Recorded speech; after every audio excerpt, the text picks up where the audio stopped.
Political thought on the Just Rebellion, Part 8. In an earlier televised rendition of these lectures, I talked about liberation theology, something which had both a religious and a genuinely spiritual element to the idea of rising up. But this idea of rising up, even when applied to the same audience, does not necessarily have to have spiritual and religious elements put up front. So today we're going to have a discussion about what I call liberation pedagogy.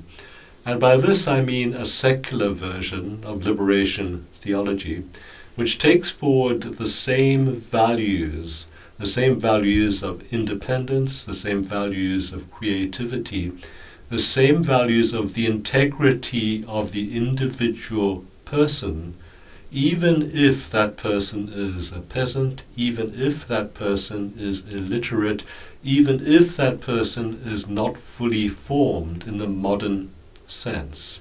In other words, talking about, particularly in the Latin American circumstance, about rural people who all the same have a wish to reclaim their authenticity and to create for themselves an autonomy that will withstand the pressures of modern life and the pressures of modern government that happen often to be oppressive and denying them the privilege of education. Systems of life in which schooling, in which other provision, social provision, is not available to them. The work of people like Ivan Illich, the work of people like Paulo Freire is very, very important here. The whole idea that you can gain an education, you can become an autonomous creature, an intellectually autonomous creature, even though you do not have the kind of formal education that you might wish to aspire to, even though, and particularly if you are within a condition where society has de-schooled you. If you are a de-schooled person, can you be schooled in a way which is sympathetic all the same to your own experience?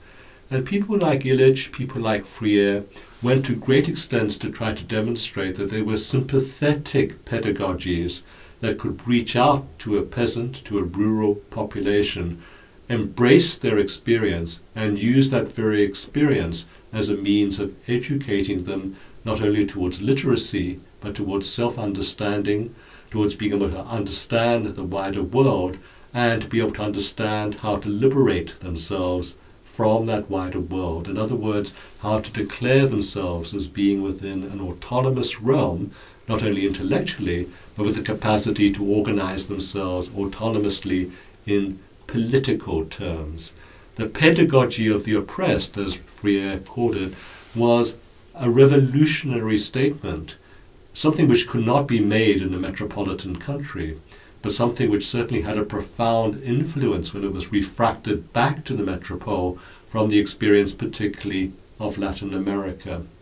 There has been in more recent years, particularly as we entered the 2000s, of a curious phenomenon in Latin America, in this case in Mexico, involving very key elements of what Illich and what Freire were talking about, what they tried to practice, but allied to a form of rebellion that also involved a certain military uprising. And here we're talking about the Zapatista uprising in Chiapas province in Mexico. This was a very, very curious combination of factors and a very curious combination of personnel.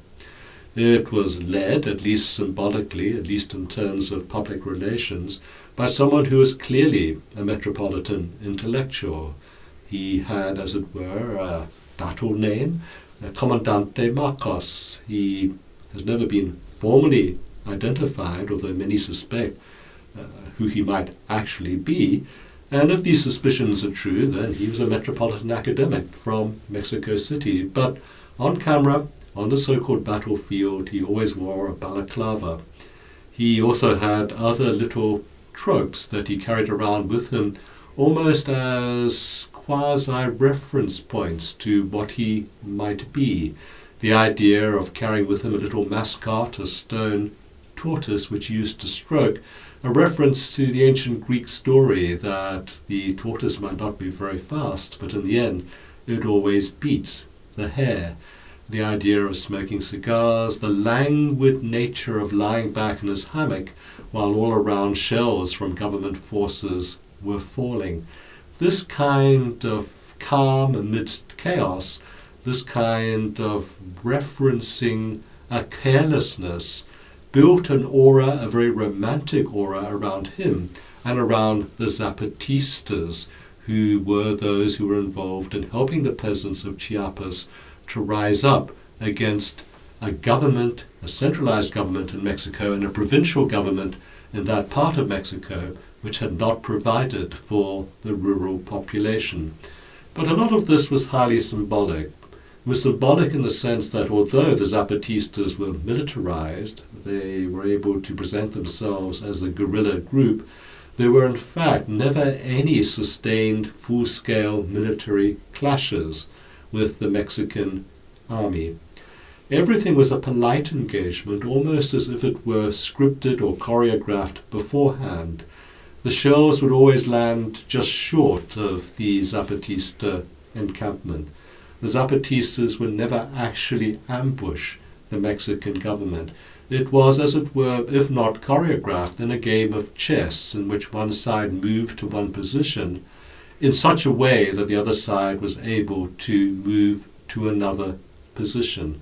This kind of symbolic military action, this kind of militarized posturing, brought the Zapatistas a certain amount of space in which they could participate in, direct, and encourage, particularly a pedagogy that would benefit those who were oppressed, so that the key social services, underneath the guise of launching a military uprising that was facilitated by the Zapatistas, was one of education. It was one of community organization. It was one in which the community was able to bring forward its own spokesmen and spokeswomen. It was able to reference modern aspects of modernity, such as gender equality, for instance. It was able to learn a voice by which the people of Chiapas could speak to the metropolitan government in Mexico City. In a way, it was a very strange development of the kinds of doctrines put forward by people like Paulo Freire. What it did was to take the pedagogy of the oppressed away from a romanticized and isolated, very, very much self-contained and almost introspective view of what the world could be for those who are marginalized. In other words, away from the view that you could have autonomy within your marginalization, and took it to the point where those who are marginalized could consider themselves as capable of having an autonomy within the modern state. لبيك قلبي لبيك لا نجلا سعيد رعيا